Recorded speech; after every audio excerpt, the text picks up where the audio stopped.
All right. So I saved a few minutes for questions and comments, and I think discussion is a really important part of learning about this topic. So I'd love to hear from you who are attending the live recording, just if you had any questions or comments. We have one from, let's see, Summer, that says, does everyone benefit from privilege in some way? That's an excellent question. And also, if any of our attendees would like to jump in and voice their thoughts as well, that would be great. But does everyone benefit from privilege in some way? In just about every part of our identity. So that list of identities that we went over at the beginning, age, race, gender.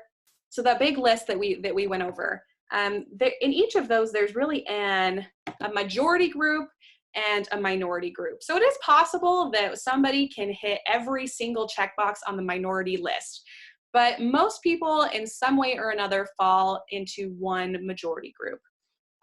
So like my example, I am a Latina student, but I am not disabled in any way. So I experience privilege in that way. So most people do experience privilege in some way. That's a great question. Thank you.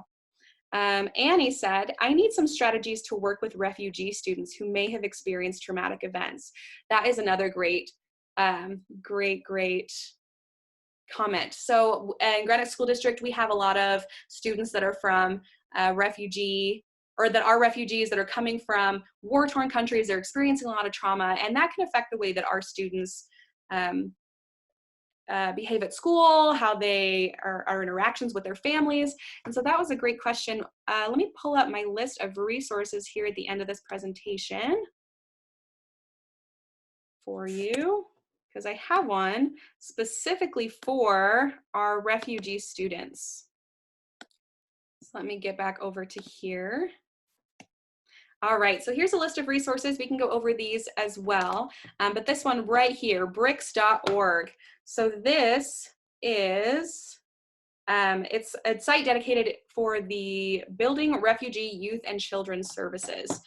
So this whole site is dedicated to those sorts of resources that can help those of our students that are refugees. That has teaching, resources, and just information to learn from. So that's a really great spot to learn. We'll go over the rest of these resources real quick. We have tolerance.org, which has great teaching strategies on teaching tolerance.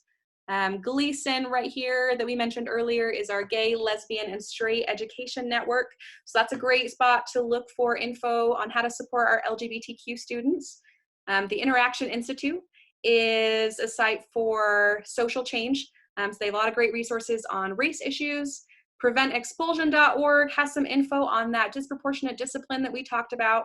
And the last is the link to the Harvard website that has those tests on explicit biases. But yes, the one specifically for refugee students is this bricks.org. Thank you, that was a great question.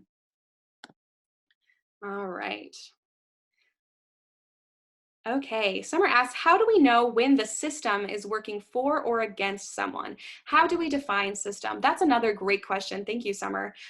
This again is just those really broad social structures. So this can be the way that media portrays people.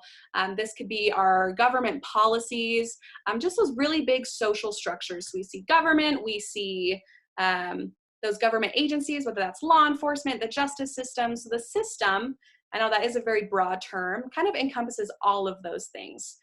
So all of those really big agencies or programs that influence the way that we view people in general. So thank you for that question, that was great. And then Christine says, what are the implications of working as a white person in a strictly minority community? What steps can I take to bridge that gap? Another great question, thank you.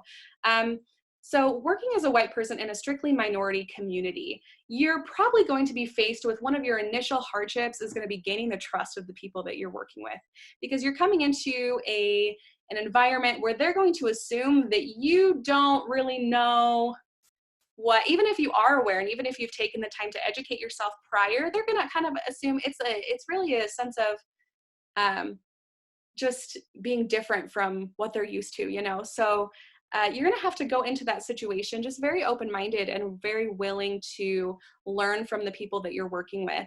And I think that is a great first step. Riley said, I love the videos you shared with us.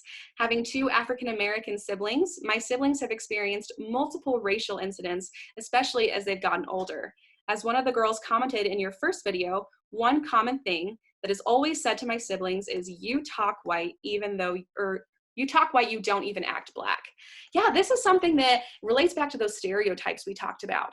So our students are confronted on a regular basis with kind of these stereotypes about them that have been established by that system that we talked about earlier. So that is where we see a lot of the media, but as well as kind of in just how like government policy and whatnot has all related back to how we view these groups. And so that's something that our students see on a regular basis. And it's something very hard and something that we need to be aware of. Summer Derrick said, how is multicultural education different from individualizing education for differing learning styles or cognitive ability? Great question.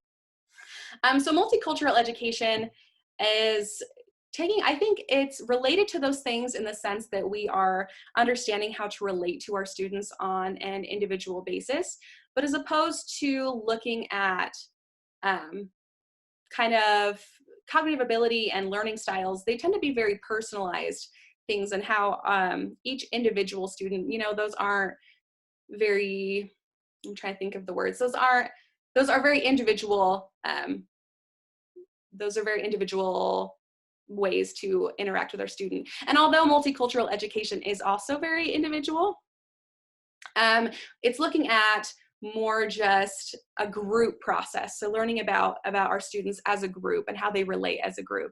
Does that make sense? If not, let me know and I can clarify.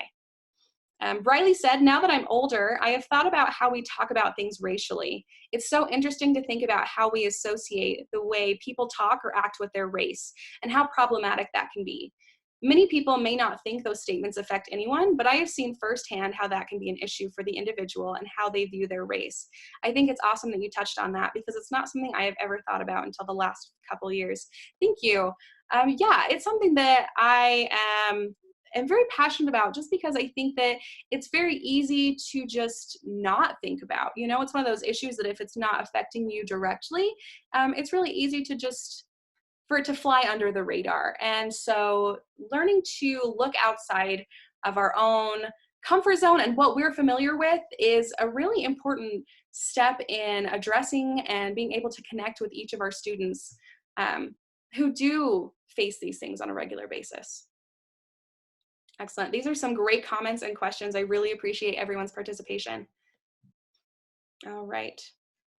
Okay, if there's any other last minute questions, go ahead. If not, I will just head back on over to our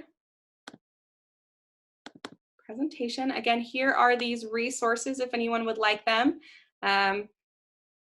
Teaching resources, refugee resources, LGBTQ, race issues, disproportionate discipline, our implicit biases, all really great spots to start looking. If you need anything or need any pointers on where to start. And you're also more than welcome to email me with any questions at any time. My email is down here at the bottom of the screen. And I really hope you enjoy this presentation. Again, we do this monthly, so tune in next month for our next webinar, and thank you so much for watching.